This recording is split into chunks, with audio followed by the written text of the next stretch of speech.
পুলিশকে নিয়ে ঝামেলা হয়েছিল, সেই ঘটনাটা আমি শেয়ার করছি, যাতে আপনারা মানে বুঝতে পারেন যে আমাদের যদি এরকম পুলিশের সঙ্গে সমস্যা হয় তাহলেও আমরা কিভাবে পদক্ষেপ নিব, মানে কীভাবে এগিয়ে যাব। তো অনেকদিন পর ইচ্ছে করলো আবার যে একটা ঘটনা যা আমি বাস্তব চোখে দেখলাম, তো আপনাদের সঙ্গে শেয়ার করি। সাগরদিঘি রেল স্টেশনে তো একটা ছেলে লাহপুরের অধ্যুষিত অঞ্চলে এদিকে বাড়ি। তো সে সাগরদিঘি স্টেশন থেকে লাহপুরে আসছিল, সেখানে তাকে একটা সিভিক তাকে মারধর করে। কারণ তো 7টার ট্রেনে আসছিল, তার মনে হলো যে না আমার কোনো কাজ পড়েছে, আমি পরবর্তী ট্রেনে আসবো। সিভিকটা তাকে কেন ট্রেনে চেপেছে, চলন্ত ট্রেন থেকে নামলে এইভাবে হ্যাঁ তাকে মারধর করেছে। আর তারপরে দিনে আমাকে রাতেরবেলা ফোন করে যে এরকম ঘটনা হয়েছিল আগের দিন, আমি বলতে পারিনি ভয়ে, আমার খারাপ লাগে। যে আমি তাহলে ভাবলাম যে এটা হয়তো যেহেতু সাগরদিঘি স্টেশনে মেরেছে, সিভিকে বললো, তাহলে ভাবলাম সাগরদিঘি থানায় হবে। ওসিকে ফোন করলাম সাগরদিঘি থানায়। তো আপনি ওসির নাম্বার ক্রমে গিয়ে সাগরদিঘি পুলিশ স্টেশনে ওসির নাম্বার সার্চ করবেন, ওয়েস্ট বেঙ্গল পুলিশের কন্ট্যাক্ট লিস্ট আসবে, সেখানে ওসির নাম্বার পেয়ে যাবেন। তো ওখান থেকে বের করে আমি ওসিকে ফোন করলাম। তো ওসি বললো যে, ওসিকে জিজ্ঞেস করছি, ওসি বলছে যে না, সাগরদিঘি স্টেশনে যে সিভিক ছিল সেটা আমাদের সিভিক নয়, আপনি আজিমগঞ্জ জিআরপিএসের সিভিক, সেখানে ফোন। আমি আবার সেই একইভাবে ক্রমের সাহায্যে আজিমগঞ্জ জিআরপিএসের কন্ট্রোল রুমের নাম্বার বের করলাম, সেখানে কন্ট্রোল রুমে ফোন করলাম। কন্ট্রোল রুম যেটা মানুষের সেবার জন্য করা হয়, সেখানে মানুষ তার অসুবিধাগুলো বলে। প্রত্যেক ডিপার্টমেন্টেরই কন্ট্রোল রুম থাকে, আরপিএফ কন্ট্রোল রুম আছে, জিআরপিএস কন্ট্রোল রুম আছে, নর্মাল ডিস্ট্রিক্ট পুলিশের কন্ট্রোল রুম আছে। তো ফোন করলাম আজিমগঞ্জে। তো সে বললো যে হ্যাঁ ঠিক আছে, আপনি ব্যাপারটা জানালাম, তো সে ব্যাপারটা দেখি। তারপরের দিন দেখলাম তারা আর কোনো ফোন আমাকে করেনি। ওই জন্য আমি আজিমগঞ্জ জিআরপিএসটা হাওড়া জিআরপিএসের আন্ডারে পড়ছে, হাওড়া জিআরপিএস অফিসে ফোন করলাম। তো হাওড়া জিআরপিএস থেকে বললো যে ঠিক আছে, আপনাকে আজিমগঞ্জের সাব ইন্সপেক্টরের নাম্বার দিচ্ছি, আপনি ওনাকে ফোন করুন, উনি আজিমগঞ্জের দায়িত্বে আছে। সাব ইন্সপেক্টর ফোন করলাম, তখন সে বলছে যে ট্রেনে ওই রকম চলাচলি করছে, এক জায়গা থেকে চলন্ত ট্রেন থেকে নামছে, তো মারবে না, তাই বলছে।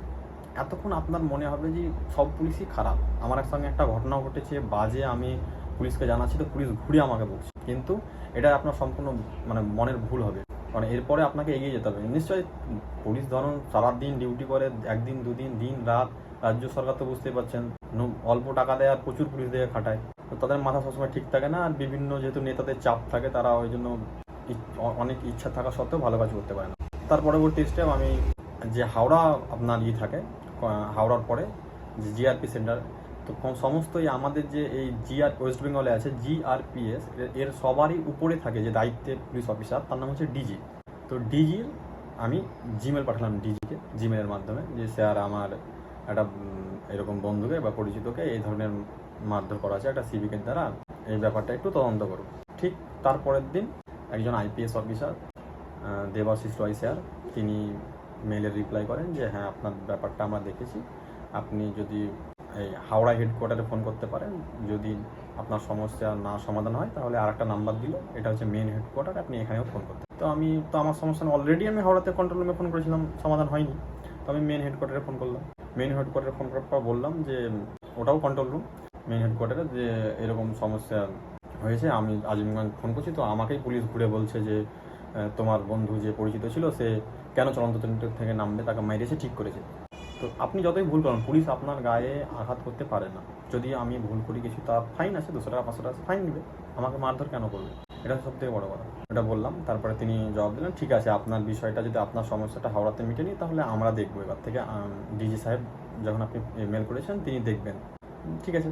তারপরের দিনই আমাকে আবার একটা হাওড়া থেকে সাব ইন্সপেক্টর ফোন করে এবং বলে দুপুরবেলায় যে আজকে 1টার সময় আপনি একটু রেডি থাকবেন, আপনার বন্ধু যাকে মার ধরা হয়েছে সেও যেন রেডি থাকে। তার ফোন নাম্বারটা নিল, আমার ফোন নাম্বারটা নিল, এবং ভিডিও কলে ব্যাপারটাও একজন তদারকতে আইপিএস অফিসারের আন্ডারে ভিডিও কলে গুগল মিটের সাহায্যে সমাধান হবে। ঠিক আছে, আমার বন্ধুকে আমি বললাম, সেও বললো ঠিক আছে, তাকে গুগল মিট দিলাম, সে আসলো আমার বাড়িতে সেই গুগল মিটে, এবং আরও মোটামুটি ডিইবি অফিস ছিল, আইপিএস স্যার ছিল, এবং ওই আজিমগঞ্জের পুলিশ অফিসাররা ছিল, যে 3টে আরও মানে যে মেরেছিল তার সঙ্গে আরও 2টো সিভিক পুলিশ প্রেজেন্ট ছিল, তারাও ছিল।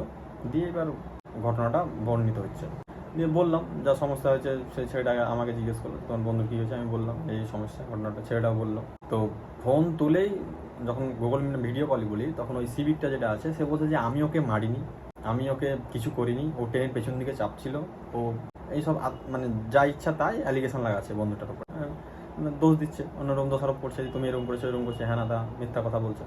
আমি একটু চাল খাটালাম, ভাবলাম যে না এইভাবে তো ও বলবে না, তাহলে এবার আমি বললাম যে একটু তখন যে ও স্যার একটা কথা বলতো, বলো ওইরকমই স্যার, ওরও নিজস্ব ছেলে আছে, একটা মেরেছে একজনকে আর ও মিথ্যা কথা বলছে, তাও দু একবারই দিত তো কোনো ব্যাপার ছিল না, ও কন্টিনিউয়াস মানে মারতে মারতে নিয়ে এসছে, দিয়ে অনেক মেরেছে, ধরে নিয়ে মেরেছে, মানে একটু বাড়িয়ে বলেছি বেশি। তাহলে তখন ও বলছে যখন মানে মুখ দিয়ে ওর বেরিয়ে গেছে, স্যার না না অত মারিনি, দুই একবারই হবে বোধ হয়, আমি তো অতই করে নিয়ে তাই বলছে।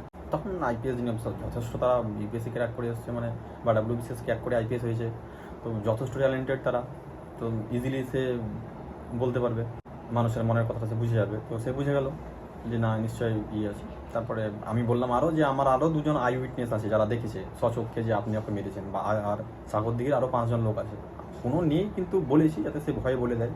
আলটিমেটলি পুলিশগুলো তো ভয় হয়ে গেছে, দিয়ে আলটিমেটলি তারা বলে দিল যে হ্যাঁ, আর ছিল যদি অসুবিধা পড়তো তো যারা দেখেছিল তাদেরকে ডাকতাম, কিন্তু অত তো অনেকটা সময় লাগতো। তো আমি এখন তো বলে দিই যে হ্যাঁ আছে, তো তারা স্বীকার করবে যে অল্প হ্যাঁ করেছি।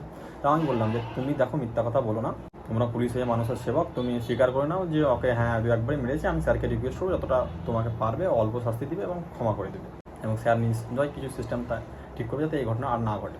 তো তারপরে এবার বললো যে ঠিক আছে তোমরা দুজন রেখে দাও, মানে খুব রেগে গেছিলো স্যার, মনে হয় গালি টালি দিবে যে না আমাদেরকে ফোন রেখে দিতে বললো, দিয়ে তেমন ওখানে ওনাকে খুব আস্তে তারা বকছে আমাদের সামনে, অল্পটা বকবো, তারপর তোমরা রাখো তো, দেখছি ওকে আমি, দিয়ে রাখলো, দিয়ে এখন এই ওনার ব্যাপারটা মানে ডাইরেক্ট ডিসি সাহেব দেখছে।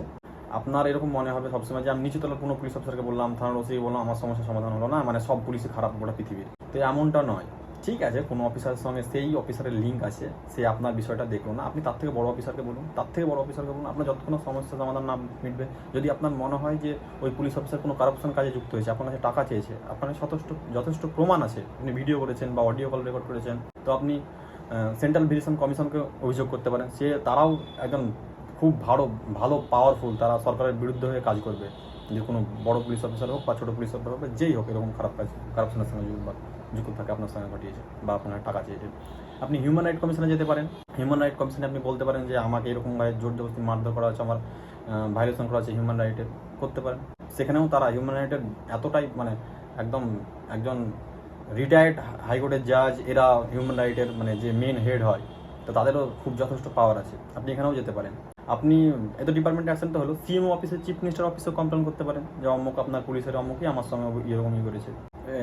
জাস্ট এই সব করার জন্য আপনার কোথাও যেতে হবে না, জাস্ট জিমেলের মাধ্যমে আপনি সব পেয়ে যাবেন, জিমেল করলেই হবে, এখন সব অনলাইনের যুগ, জিমেলের সাহায্যে আপনি লেটার পাঠাতে পারেন। তারপরে আপনি যদি না পছন্দ হয় যে রাজ্য সরকারের সঙ্গে তার লিঙ্ক আছে আমি করবো না, তো আপনি পিএমও অফিস যেতে পারেন, প্রাইম মিনিস্টার অফিসেও আপনি অভিযোগ করতে পারেন, প্রথমে গভর্নরের অফিসেও করতে পারেন যদি ভাবেন যে চিফ মিনিস্টারের উপরে আমার ভরসা নেই।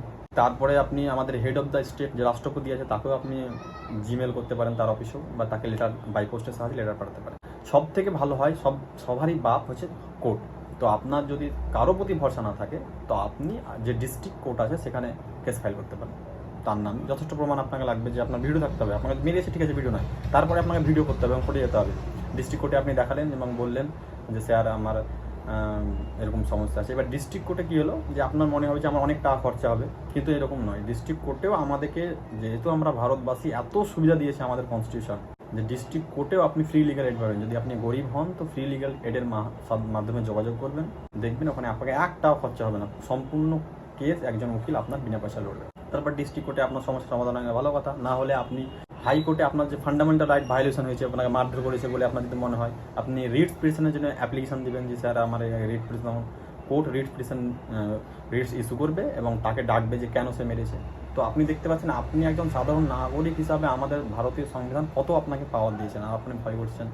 তো গরিবদের এটাই হয় সমস্যা, যে আমরা চাষি ঘরের ছেলে, আমাদের ভয় লাগে এই যে আমরা জানি না আসল যে আমাদেরকে ভয় দেখে এরা লুটতে থাকে, এই ধরনের পুলিশ অফিসার হোক, পলিটিক্যাল লিডার হোক। কিন্তু আপনি যদি সত্য পথে থাকেন, ভালো থাকেন, সঠিক আপনার প্রমাণ থাকে, তো আপনি কখনো হার মানবেন না, যত উঁচু জায়গায় যেতে হয় অভিযোগ করতে হয় অভিযোগ করবেন, আর অন্যায় করে আর অন্যায় যে সহে দুজনেই সমান অপরাধ, তা কখনো সহ্য করবেন না।